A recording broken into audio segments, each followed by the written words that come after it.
Hey guys, it's BearInABackpack. Today I'm reviewing Alwa's Awakening, developed and published by Elden Pixels. In Alwa's Awakening, you play as Zoe, a hero sent from another world to save the land of Alwa from the evil Vicar and the malevolent protectors.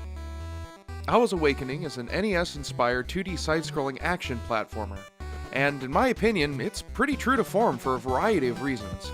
For one, it has an adventurous and nostalgic chiptune music soundtrack by Robert Kreis that's simple but elegant, and every area within the game has its own characteristic sound and feel that lets you know where you're at within the overall world of Alwa, whilst making every area a little more pleasant to be in.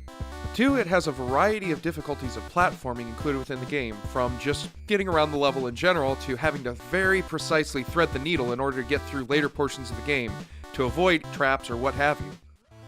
3, the boss battles are each unique in their own right. They all have a rhythm to them. You have to figure it out to be able to actually fight the boss and defeat them. So it does keep it interesting. 4, there's not really a whole lot of hand-holding. You're never really told where you need to go outside of the occasional conversations with NPCs or general level design. For the most part, you're really kind of kept from going to areas you're not ready for yet via the actual design of the level, keeping you from progressing unless you have the right upgrades to be able to pass, let's say, a hill that's too high for you to jump past, or a river that you can't cross quite yet. Once you have the item, you can get past there, and that's a pretty good clue that you need to start going that direction.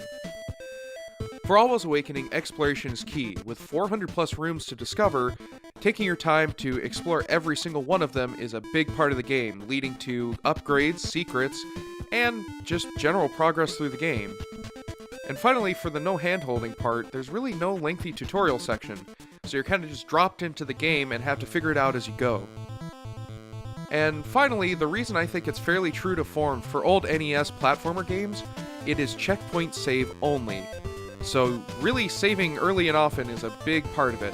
Now, to be fair, there is a small caveat with this.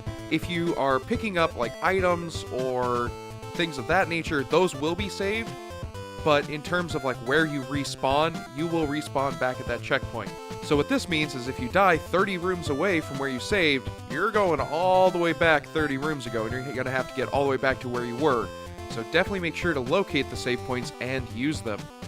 Now, as you venture through the game, you'll be able to upgrade your magical staff with certain abilities, such as the Gemstone ability, which allows you to create a placeable block that you can use to reach higher places. You can unlock the Bubble ability, which you can use to reach even higher places than the Gemstone. And finally, you have the Firebolt, a ranged combat spell with a few other uses, but I won't spoil those for you guys. Each upgrade you acquire is the key to accessing new areas of the map and progressing further into the game. Throughout the game, there are many enemies who stand in your way of defeating the Protectors and Vicar, with some being a bit more passive than others, while others will actively try to attack you. Not to mention the myriad of traps and other things that are dangerous to you hidden within the dungeons themselves.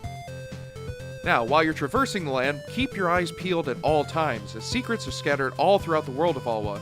Generally, these secret areas contain useful items, such as the blue orbs that grant some starting damage to bosses if you collect enough of them. Alwa's Awakening, like any other game, isn't without its issues, however.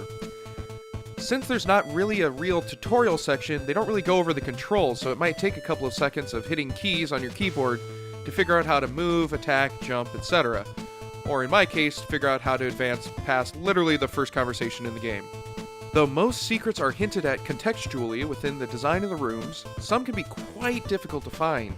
And with some secret areas needed to be found in order to progress further through the game, this can be quite frustrating. In addition, the checkpoints-based system can also get frustrating, especially in the later portion of the game. In the last portion of the game, there are strings of room with tons of one-hit kill traps that you have to navigate with extremely precise platforming, or else you have to restart all the way at the beginning of the set. And finally, although the NPC conversations and general level design will, for the most part, nudge you pretty well in the right direction you need to be going, once you've unlocked a majority of the abilities, it can become a bit more vague in where you need to be going, because you've probably gone to a lot of the rooms already, and if you didn't make note of where you've been before and what items you've acquired from those rooms, you might be wandering around for a while before you find the blue orbs you're looking for or where you need to go next. That being said, it's also worth mentioning that there are some bright sides in these particular issues. For one, controls are accessible through the main menu, so on the point where it doesn't really tell you what the controls are, Just simply go to the main menu, check them out, it'll let you know everything you need to know, and then start the game. Then everything's cleared up. As for the checkpoint system, I like that it is the way it is because it induces a risk-reward style of gameplay that can be quite rewarding for you. Because you're really deciding whether or not to push through one more room on low health to get that shiny new item that you were looking for, or to return all the way back to the save point to come back with more health. Overall, for ratings, I give Alwa's Awakening 6 out of 10 for gameplay, 6 out of 10 for graphics, 7 out of 10 for sound, 5 out of 10 for story, and for content first cost, 8 out of 10. Giving Alwa's Awakening a total of 6.4 out of 10. Overall, for a $10 game with at least 8 to 10 hours of playtime, not including the collection of all the orbs and items, I think Elden Pixels has done a wonderful job crafting a game that really captures the old nostalgic feel of playing through a side-scrolling NES game, and you should pick it up and experience it for yourself. If you'd like to try Alwa's Awakening for yourself, you can check it out on Steam. Alright guys, well that's the end of this review. If you've liked this review, please leave a like or comment down below. And if you really like what I'm doing, please feel free to subscribe. Additionally, I do have a Patreon account, so if you'd like to support me through that, I will have a link in the description.